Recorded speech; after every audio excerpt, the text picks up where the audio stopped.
Hello, good evening, students. Today in 11th class physics, we are continuing with the concept of pulleys. Last class में अभी हम लोग police से related एक problem लिया था and we are continuing today with some more problems related to pulleys. आज का एक क्वेश्चन, पहला क्वेश्चन बच्चों, पुली अभी हम लोगों ने बता दिया था एक ऐसा device which is use to change the direction of force, है ना. अब हम लोगों ने इसमें एक क्वेश्चन, एक सिंपल से क्वेश्चन से स्टार्ट कर रहे हैं, फिर अभी हम लोग कॉन्सेप्ट्स को थोड़ा थोड़ा आगे बढ़ाएंगे. अब इसमें suppose these are two blocks which are connected with the help of a pulley. ये पुली और थ्रेड के अरेंजमेंट से आपने ये दो ब्लॉक्स को कनेक्ट किया है. सपोज इसका मास 10 kg है और इसका सपोज 12 kg है. और इसमें अभी हम लोगों को कहा है find the acceleration of the system, find the acceleration of the system and the tension in the thread. अब देखो बच्चों, इसमें अभी हम लोग फ्री बॉडी डायग्राम ड्रॉ करेंगे, फिर उसकी मदद से अभी हम लोग एक्सेलरेशन कैलकुलेट करेंगे, फिर उससे अभी हम लोग टेंशन भी कैलकुलेट करेंगे. Then finally we will be discussing the trick how to calculate the acceleration directly. अब इसमें बच्चों अभी हम लोग ये कहते हैं, सपोज ये 12 kg ये 10 kg है, तो obviously if the masses suspended on both the sides were 10 kg, if the masses suspended on both the sides are 10 kg, then will the system move? क्या ये system move करेगा? If you are having 10 kg on both the sides, no, this will not move, because the masses suspended on both the sides are equal, and these two will be exerting forces in opposite direction, है ना. तो अभी हम लोग ये बोलेंगे कि ये सिस्टम जो है मूव नहीं करेगा. लेकिन अब क्या होगा, the mass which is suspended on the right side of the thread is greater, therefore this will move downward. ये नीचे की तरफ मूव करेगा और ये ऊपर की तरफ मूव करेगा. रीजन क्या है? Because the mass which is suspended on the right side is greater. अब इसमें यह पता चल गया सबसे पहला स्टेप कि आपको एक्सेलरेशन का डायरेक्शन मार्क करना है. पिछले भी जो प्रॉब्लम्स अभी हम लोगों ने डिस्कस किए थे, उसमें अभी हम लोगों ने यही बोला था कि सबसे पहला काम है just try to guess the direction of movement. तो डायरेक्शन ऑफ मूवमेंट अभी हम लोगों ने गेस कर लिया. अभी हम लोगों ने इसमें ऐसा नहीं कहा है this is 12 kg, this is 10 kg, and just on the basis of simple science we can say that the mass on the right side is greater, therefore this system will move downward. और अगर ये नीचे की तरफ जाएगा, अगर ये नीचे जा रहा है तो ये ऊपर आएगा, है ना. So we have marked the direction of acceleration. Then what will happen? Then we'll be drawing what? The free body diagram. अब फ्री बॉडी डायग्राम बच्चों बहुत सिंपल कॉन्सेप्ट है. देखो ये 12 kg में जो फोर्सेस काम करेंगे 12 kg है. इसमें नीचे की तरफ क्या काम करेगा? इसका डायरेक्शन कभी ऊपर नहीं रहेगा. mg is always vertically downwards, so 12g is the force. फिर उसके बाद बच्चों अभी हमने बोला टेंशन इन द थ्रेड. अब tension in the thread imagine करना हो तो अभी हम लोग क्या बोलते हैं कि आप इसको कट कर दो. अगर आप इसको कट कर दोगे तो क्या होगा, ये फ्रीली नीचे की तरफ मूव करेगा. But now what happens, we say that this is not moving freely. Reason क्या है कि क्योंकि इसको अपने पीछे एक और मास को खींच के लाना है नीचे. This 12 kg along with itself, this is pulling 10 kg mass also. 10 kg मास को भी खींच रहा है, तो इसका मोशन जो है रिस्ट्रिक्टेड है इसकी वजह से. तो ये एक रोकने का इफेक्ट काम कर रहा है. मान लीजिए ये सारी बातें आपको समझ में नहीं आती, तो इसकी भी एक सिंपल सी ट्रिक बताई है हमने बोला जो पॉइंट ऑफ कांटेक्ट है थ्रेड का वो मार्क करो. सपोज इसको आपने ए बोल दिया.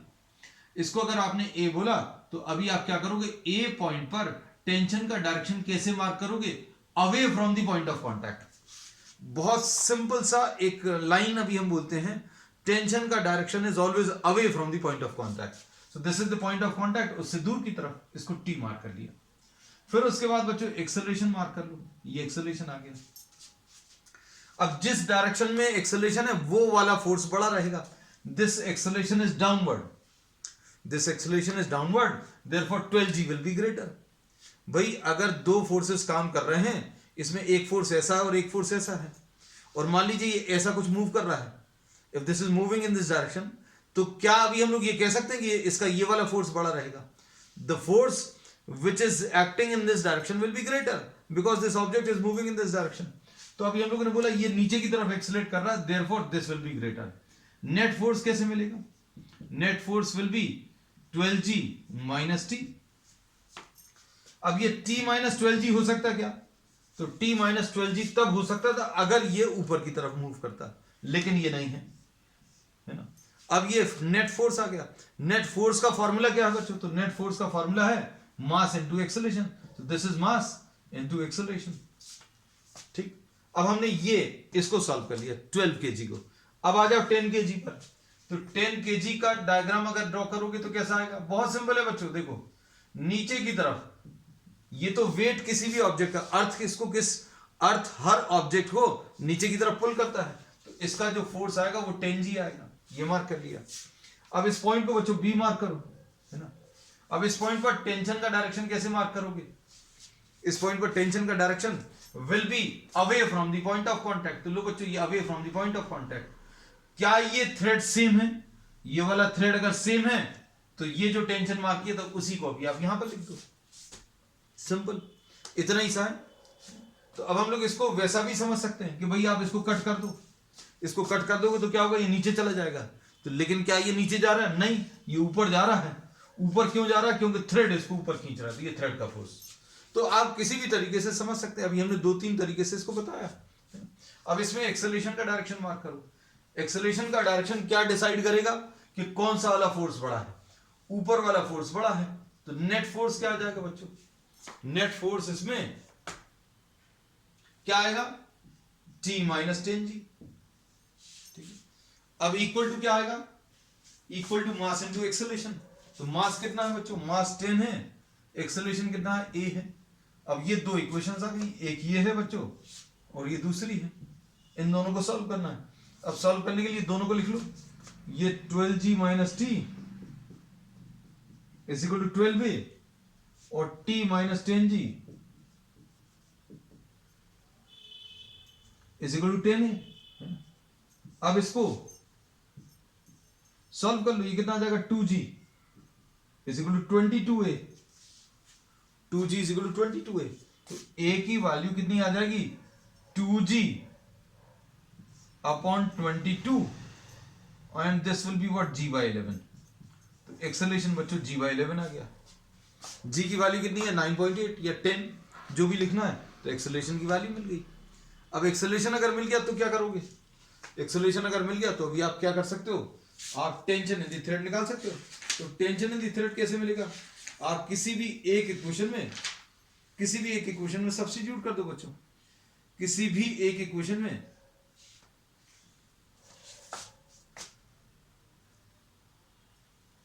कहां गया? ये इसमें 12G minus T is equal to 12A है। इसमें देखो T will be equal to 12G minus 12A, है ना। तो 12G माइनस 12 इंटू A की वैल्यू G अपॉन 11। तो अब इसको सॉल्व कर लो। सॉल्व करने पर कितना आ जाएगा?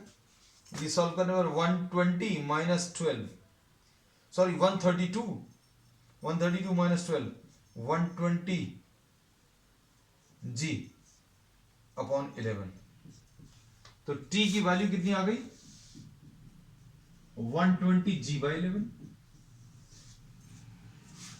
बस फिनिश, इतना ही सा है। तो एक्सेलरेशन निकालना है और टेंशन निकालना है। तो बच्चों अब इसकी ट्रिक देखो। ट्रिक क्या है? ट्रिक समझने की कोशिश करना बच्चों, है? अब इसमें just try to imagine that on both the sides you are having equal masses।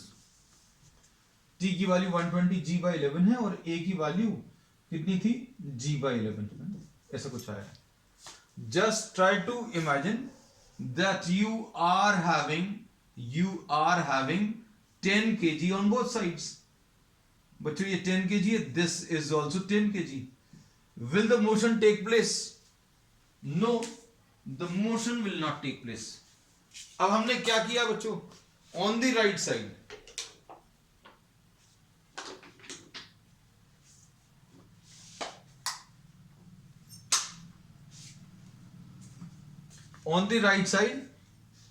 Extra 2 kg लगा दिया।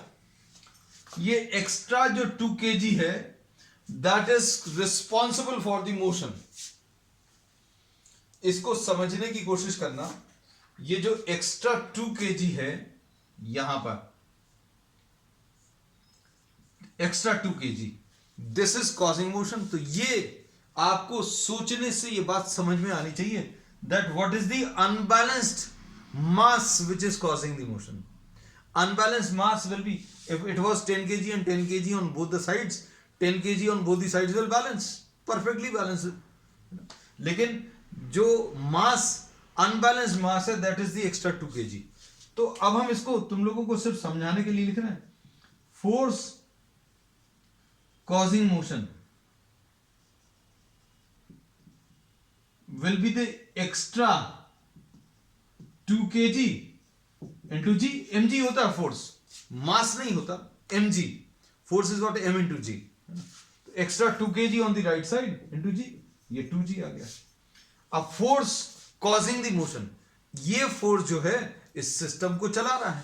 तो एक्सेलरेशन कैसे मिलेगा बच्चों? Acceleration is force divided by mass. Acceleration क्या होता है बच्चों? Force divided by mass. तो इस एक्स्ट्रा 2 kg की वजह से कौन से मासेस चल रहे हैं? तो ये सारे मासेस चल रहे हैं। 10 kg भी चल रहा है और 12 kg भी चल रहा है। तो मास जो चल रहा है वो कितना है? 22। तो 22 से डिवाइड कर दिया तो g/11। देखो ये आंसर आ गया। सिंपल है बच्चों, है ना, बहुत सिंपल। बस अब ये है कुछ चीजें आपको याद रखनी पड़ेगी, थोड़ा सा याद रखना पड़ेगा कि अभी हम लोग इसको कैसे कैलकुलेट करते थे। ये तो एटलीस्ट याद रखना पड़ेगा, है ना।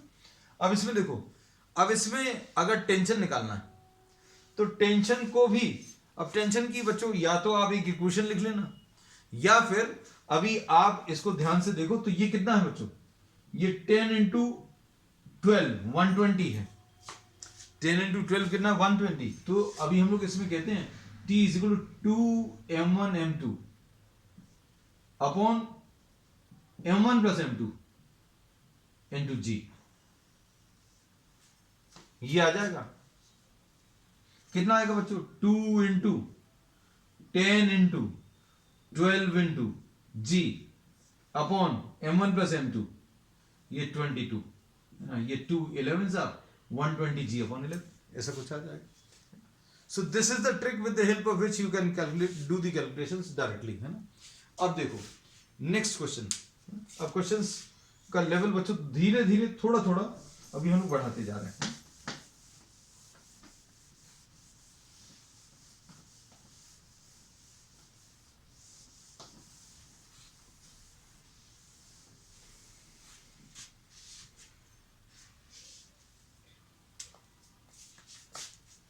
चलो क्वेश्चन नंबर 2।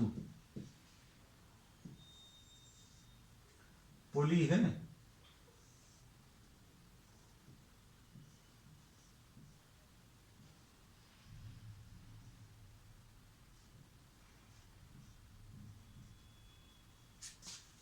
ये तो परफेक्टली बैलेंस कर देगा, है ना। अब हमने क्या किया,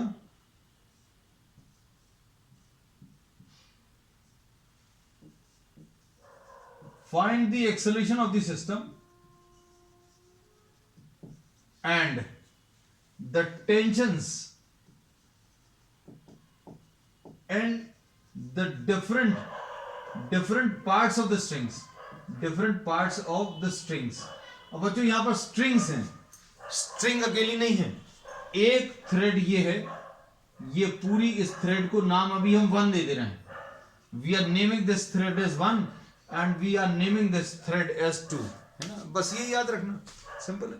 अब हम लोग क्या करेंगे, अब देखो एक एक मास का अभी हम लोग फ्री बॉडी डायग्राम ड्रॉ करेंगे और इसमें एक्सेलरेशन का डायरेक्शन मार्क करेंगे और एक्सेलरेशन के डायरेक्शन के हिसाब से फोर्सेस की इक्वेशंस लिख देंगे। यही प्रोसेस है ना। अब हम इसमें देखें, अगर ये 2 kg और 2 kg होता तो क्या ये सिस्टम मूव करता? नहीं करता। लेकिन यहां पर एक एक्स्ट्रा 2 kg और लगा हुआ है, मतलब क्या होगा बच्चों, ये this will move downward and this will move upward. Simple. So what we have done, we have marked the direction of acceleration. अब एक्सेलरेशन ये भी नीचे जाएगा, ये भी नीचे जाएगा, ऐसा तो होगा नहीं कि ये नीचे जाएगा ये ऊपर चला जाएगा। Both these masses 2 kg and 2 kg will move downward, है ना। अब देखना अच्छे से, अब हम लोग सबसे पहला काम कर रहे हैं बच्चों, इसको ए ब्लॉक बोलते हैं, इसको बी ब्लॉक बोलते हैं, इसको सी ब्लॉक बोलते हैं, है ना। अब ए ब्लॉक का फ्री बॉडी डायग्राम ड्रॉ कर ले रहे हैं। A block, this is a block, है ना। अब इसमें फोर्सेस कौन से काम करेंगे बच्चों, नीचे की तरफ mg, मास कितना है, तो मास बच्चों इसका 2 kg है, और g को अभी हम लोगों ने g ही लिखा है, m इंटू जी मार्क कर दिया। अब इसके बाद क्या करोगे, नेक्स्ट काम क्या करेंगे बच्चों, अब इसमें और कौन सा फोर्सेस काम कर रहे हैं, नेक्स्ट कौन से फोर्सेस काम कर रहे हैं बच्चों, थ्रेड, कौन सी वाली थ्रेड काम कर रही है,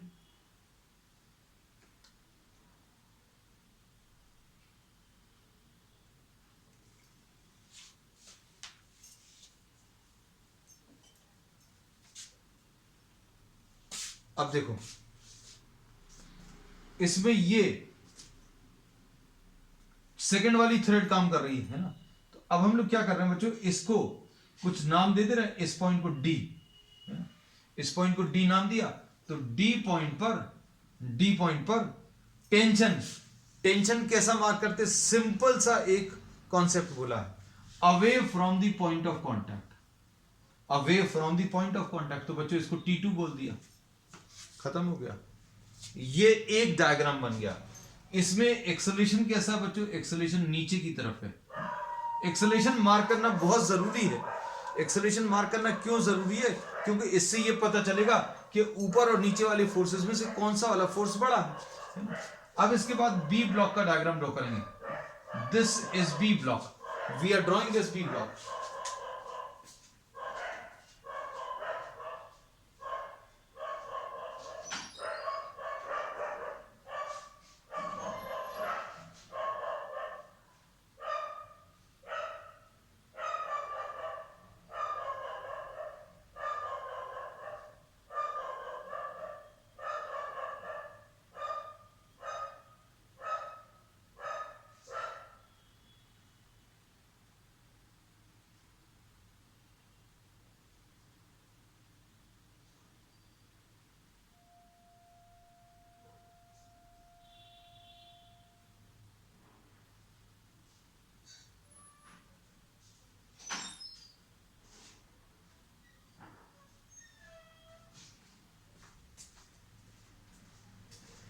अब इसमें देखो बच्चों, बी ब्लॉक का डायग्राम अगर ड्रॉ करेंगे, बी ब्लॉक का डायग्राम, है ना, तो इसमें देखो कौन कौन से फोर्सेस आएंगे बच्चों। ये नीचे की तरफ mg सबसे पहला काम है, सबसे इजी वाला फोर्स मार्क कर लो, तो ये नीचे की तरफ 2g काम कर रहा है, ठीक।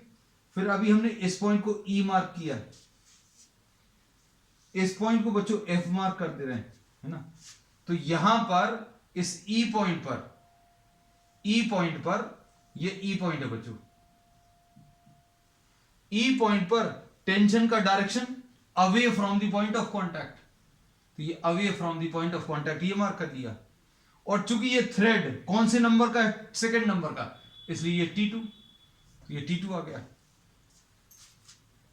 अब F वाला पॉइंट देखो बच्चों, F वाला, तो F में पॉइंट ऑफ कांटेक्ट से दूर की तरफ, F पॉइंट से पॉइंट ऑफ कांटेक्ट से दूर की तरफ, और ये कौन सी वाली थ्रेड है, तो ये T1 आ गया। तो बच्चों देखो, इसको अभी हम थोड़ा सा अलग बना दे रहे हैं, है ना। ये B ब्लॉक है, B ब्लॉक में ये E पॉइंट है बच्चों, E पॉइंट से दूर की तरफ ये T2 है, और इसका ये mg है, और ये कौन सा पॉइंट है, ये F पॉइंट है, और ये कौन सा है, ये पॉइंट ऑफ कांटेक्ट से दूर की तरफ, तो कौन सा वाला थ्रेड है, T1। तो ये B ब्लॉक, ये A ब्लॉक हो गया, ये A हो गया, ये B हो गया। अब C का डायग्राम ड्रॉ करेंगे बच्चों। C का डायग्राम ड्रॉ करने के पहले इसमें एक्सेलरेशन भी मार्क करते हैं, है ना, एक्सेलरेशन मार्क करना बहुत जरूरी है। C का देखो बच्चों, इसमें अभी हम लोग क्या बोलेंगे, नीचे की तरफ mg काम कर रहा है, दिस इज mg, और इसको अभी हम लोग G पॉइंट मार्क कर दे रहे हैं, तो G पॉइंट पर थ्रेड में टेंशन, ये away from the point of contact, तो इसको T1 मार्क कर दिया। और ये कौन सा है बच्चों, इसमें एक्सेलरेशन ऊपर की तरफ है, एक्सेलरेशन ऊपर की तरफ। और ये कौन सा ब्लॉक है, ये C ब्लॉक। ये 3 फ्री बॉडी डायग्राम्स आ गए। उसके बाद इनको देखकर आपको पता चलेगा कौन सा वाला फोर्स बड़ा है। इसमें एक्सेलरेशन नीचे की तरफ है, तो नीचे वाले फोर्सेस बड़े हैं। ये याद रखना कि जिस डायरेक्शन में whichever is the direction of acceleration will indicate the direction of the greater force, है ना। so the greater force will be downward। तो अब हम लोग क्या बोलेंगे बच्चों, 2g plus T2 बड़ा है, 2g plus T2 बड़ा है। इसमें से T1 माइनस करो तो ये नेट फोर्स आ जाएगा। बच्चों इसमें इधर की तरफ फोर्स काम कर रहा है और इधर की तरफ फोर्स काम कर रहा है। नेट फोर्स निकालना तो कैसे निकालोगे, राइट वाले फोर्स में से लेफ्ट वाला फोर्स माइनस कर दो अगर राइट वाला बड़ा है, और अगर लेफ्ट वाले फोर्सेस बड़े तो लेफ्ट वाले फोर्स में से राइट वाला फोर्स माइनस कर दो। तो अभी हमें पता चल गया नीचे वाले फोर्सेस बड़े हैं, तो 2g plus T2 minus T1 will be equal to, net force आने के बाद अगला काम क्या रहता है बच्चों, नेट फोर्स आने के बाद मास इनटू एक्सेलरेशन। इसका मास कितना बच्चों, बी ब्लॉक का मास 2 इंटू ए, ये लिख लिया। इसकी इक्वेशन क्या आएगी, ए ब्लॉक की, नीचे की तरफ ये वाला बड़ा है, मतलब क्या लिखेंगे 2g minus T2 will be equal to 2g minus T2 will be equal to, इसका मास कितना है 2 इंटू ए। अब इसका कितना आएगा, इसका T1 माइनस 2g, ऊपर वाला फोर्स बड़ा है, क्यों, क्योंकि एक्सेलरेशन ऊपर की तरफ है। T1 minus 2g is equal to 2 into a. ये हमेशा याद रखना, नेट फोर्स किसके बराबर लिखेंगे, net force will be equal to mass into acceleration, है ना। और एक्सेलरेशन सारे सिस्टम्स के यहां पर तो सेम नहीं है, कुछ प्रॉब्लम्स ऐसे भी आएंगे जिनमें एक्सेलरेशंस भी चेंज होंगे, वो अभी हम लोग आगे डिस्कस करेंगे। तो अब देखो ये 3 इक्वेशंस है बच्चों, अब तीनों इक्वेशंस को एक जगह कॉपी कर लो, 2g plus T2 minus T1 is equal to 2a and 2g minus T2 is equal to 2a, और यहां पर T1 minus 2g is equal to 2a। अब क्या होगा बच्चों, ऐड करो, T1 cancel, T2 cancel, 2g cancel, तो 2g is equal to 6a। a की वैल्यू कितनी आ जाएगी बच्चों, g/6। तो क्या इसमें शॉर्ट ट्रिक अप्लाई होती है, इसमें क्या शॉर्ट ट्रिक अप्लाई होगी बच्चों, देखो जरा ध्यान से, इसमें क्या शॉर्ट ट्रिक अप्लाई होगी, extra 2 kg, the extra 2 kg on the right side is causing the motion. अगर ये नहीं होता तो ये सिस्टम मूव नहीं करता, तो फोर्स कॉजिंग मोशन 2g है, force divided by total mass, ये जो एक्स्ट्रा है ये तीनों को चला रहा है, टोटल मास कितना आ जाएगा 2 + 2 + 2 यानी 6।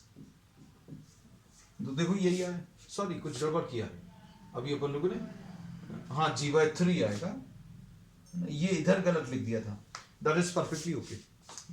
तो एक्सेलरेशन g/3 आ गया।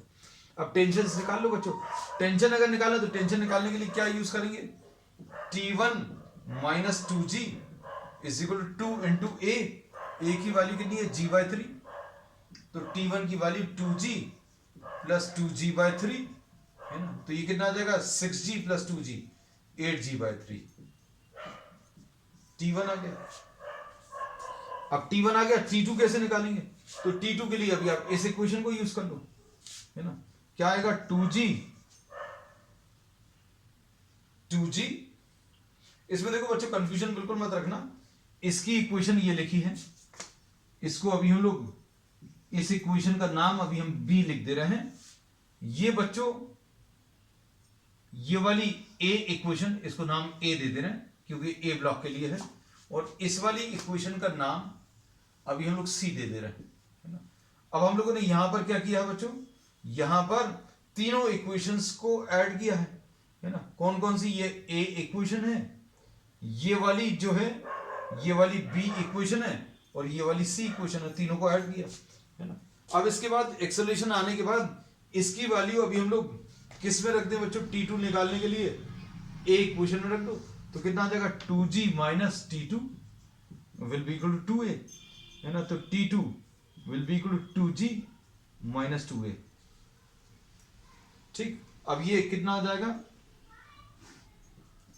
2G माइनस 2 इंटू ए की वैल्यू G/3 है, तो ये कितना आ जाएगा 3 इंटू 2 6 माइनस 2G 4G/3, तो ये T2 की वैल्यू 4G/3 आ जाएगी।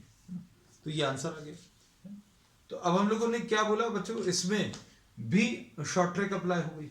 अब इसमें बच्चों नेक्स्ट प्रॉब्लम ले रहे हैं, एक छोटा सा प्रॉब्लम जल्दी से। जितने भी अभी हम लोग प्रॉब्लम्स कर रहे हैं बच्चों, उसमें फ्रिक्शनलेस इन सरफेसेस, ऐसा अभी हम लोग अज्यूम करते हैं। अब देखो क्वेश्चंस का टाइप बच्चों अभी हम लोग चेंज करते जाएंगे। अभी हम लोग कोशिश करेंगे सभी टाइप के प्रॉब्लम्स डिस्कस कर पाए।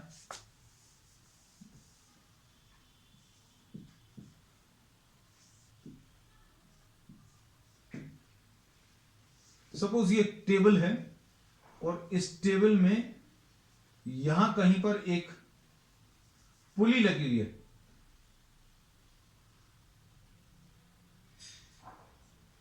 दिस इज अ पुली, और इस पुली में एक थ्रेड ऐसा लगाकर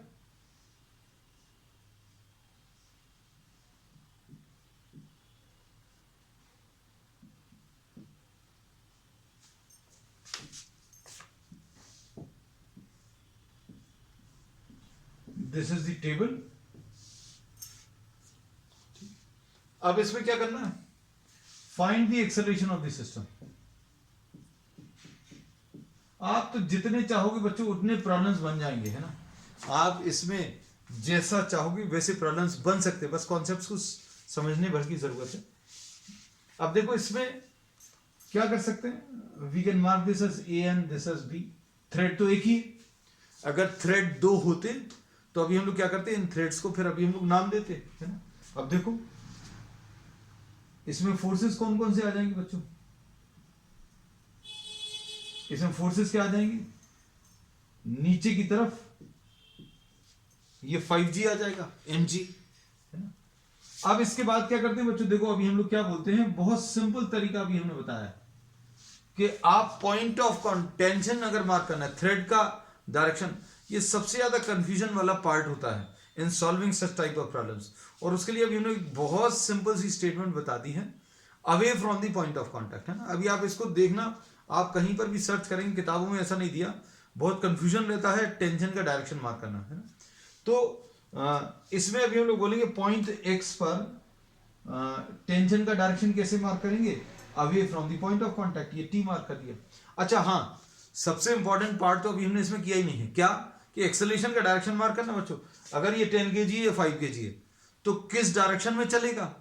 तो अभी हम लोग बोलेंगे बच्चों यहां पर ये चीज देखने वाली नहीं है कि ये 10 है या 5 है, यहां पर ये 100 होता ये 5 होता, यहां पर ये 1000 होता ये 5 होता, यहां पर ये 10,000 होता और ये 5 होता, तो भी ये नीचे की तरफ जाता और ये राइट की तरफ, क्योंकि इसमें इसको खुद को चलने के लिए तो कुछ नहीं है। अगर ये ऐसा रखा हुआ तो ये रखा ही रहेगा, लेकिन इसके साथ एक थ्रेड कनेक्टेड है और ये थ्रेड किससे कनेक्टेड है, इस वाले मास से, और ये मास नीचे जा रहा है, ये 5 kg जो है नीचे जा रहा है। एक्चुअल में नहीं होगा, एक्चुअल लाइफ में some minimum amount of mass is required to be suspended because of friction, लेकिन हम लोग फ्रिक्शन तो मान ही नहीं रहे। अभी कहीं पर भी किसी भी प्रॉब्लम में we have not discuss what the friction aspect and we are assuming that friction is not present. और फ्रिक्शन अगर नहीं है तो आप यहां पर 10 ग्राम्स भी अगर लगा दोगे, कितना, just 10 grams, and here you are having 10,000 kg, then also this will move in downward direction. समझ आई बात, since there is no friction, friction की वजह से ऐसा पॉसिबल नहीं होगा, ये डेफिनेट है, क्योंकि कुछ एफर्ट लगेगा। तो लेकिन अभी हम लोग ने अब कहीं फ्रिक्शन तो दिया नहीं, फ्रिक्शन अभी हम लोगों ने पढ़ा भी नहीं है। जब फ्रिक्शन पढ़ेंगे तो फ्रिक्शन से रिलेटेड एस्पेक्ट भी अभी हम लोग आगे डिस्कस करेंगे, है ना।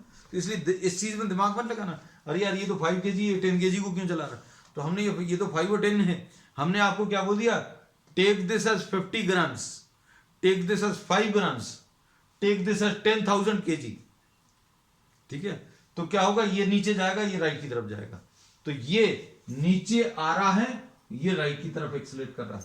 Theoretically this is possible, practically this will not be possible. Reason क्या है, क्योंकि फ्रिक्शन लग रहा है ना। अगर फ्रिक्शन नहीं है तो ये कितना भी कम हो, कितना भी ज्यादा हो, देखो इसको अपने आप चलने का कोई कारण है क्या, इसको अपने आप चलने का कोई कारण नहीं है। There is no reason for this to move, but this is having a reason to move, this is having a reason to move. Reason क्या है, इसमें mg लग रहा है नीचे की तरफ। तो क्या बच्चों इसमें नहीं लग रहा, तो इसमें भी लग रहा है। अगर इसमें mg नीचे लग रहा है तो इस mg की वजह से ये चल नहीं पाएगा। क्यों नहीं चल पाएगा, क्योंकि हाथ ने इसको एक सपोर्ट देकर रखा है ऊपर की तरफ, है ना। तो अभी हम लोग बोलेंगे ये 5 kg का नीचे जाने का रीजन क्या है, mg, है ना। अब देखो हम लोगों ने मार्क कर लिया, ये 5g है, ये ऊपर की तरफ t है, सिंपल। अब इसमें क्या बोलेंगे बच्चों, कौन सा बड़ा है, which of these is greater. तो अब हम लोग कैसे पता चलेगा बच्चों, एक्सेलरेशन का डायरेक्शन, तो एक्सेलरेशन का डायरेक्शन ऐसा है। तो अभी हम लोग क्या बोलेंगे, net force will be 5g minus T, and 5g minus T will be equal to what, mass into acceleration. तो मास कितना बच्चों इसका, मास इसका 5 है, एक्सेलरेशन a है। अब इसका 10 kg का फ्री बॉडी डायग्राम ड्रॉ करो, 10 kg का, इसके ऊपर कौन कौन सी फोर्सेस काम करेंगे, away from the point of contact. ये याद रखना, बहुत सिंपल सी लाइन बोलते हैं ये टी, और इसमें ये फोर्स काम करेगा, लेकिन ये फोर्सेस का अभी हमें कोई यूज नहीं है। क्यों नहीं है, क्योंकि अभी हमने बोला इस डायरेक्शन में ऑब्जेक्ट मूव नहीं करना। तो अब हम लोग क्या बोलेंगे, T the only force will be equal to mass into acceleration, है ना। अब इसमें टी की वैल्यू रख दो 5g माइनस 10a,